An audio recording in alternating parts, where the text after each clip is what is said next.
Amir shaharni aylanib yurar ekan, ota-o'g'il savdogarlarning suhbati qulog'iga chalindi.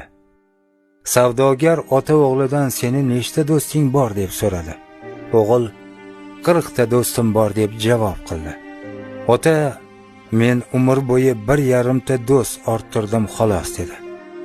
Savdogarning gapini eshitgan Amir mulozimlardan so'radi: "Sizlardan biringiz 1,5 ta do'stning ma'nosini tushuntirib bera oladimi?" Mulozimlar "Bitta do'stni tushundik, ammo yarim ta do'stni bila olmadik" deyishdi. Shunda vazir: "Amirim, savdogar o'g'li bilan hazillashgan" dedi. Amir: "Yo'q, huzurimga o'sha savdogarni olib keling, o'zidan so'rayman" dedi. Savdogarni boshlab keldilar. U Amirning qarshisiga o'tirdi. Amir: "Menga 1,5 ta do'stning ma'nosini tushuntirib ber" dedi. Savdogar: "Xizmatingizga shayman amirim, lekin buni so'z bilan sharhlab bera olmayman. Ammo ko'rsatib berishim mumkin" dedi. Amir: "Qanday qilib?" dedi.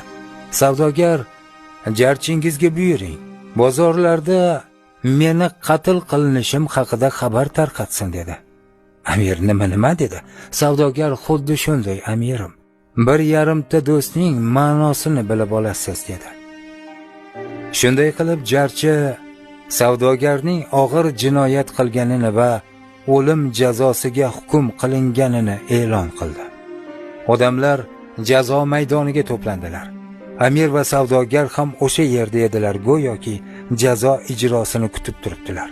Shunda bir kishi Amirning qarshisiga chiqib: "Amirim, savdogarni ozod qilishingiz uchun har qancha haq to'lashga tayyorman" dedi. Amir: "Yo'q, iloji yo'q. Katta jinoyat qildi" dedi.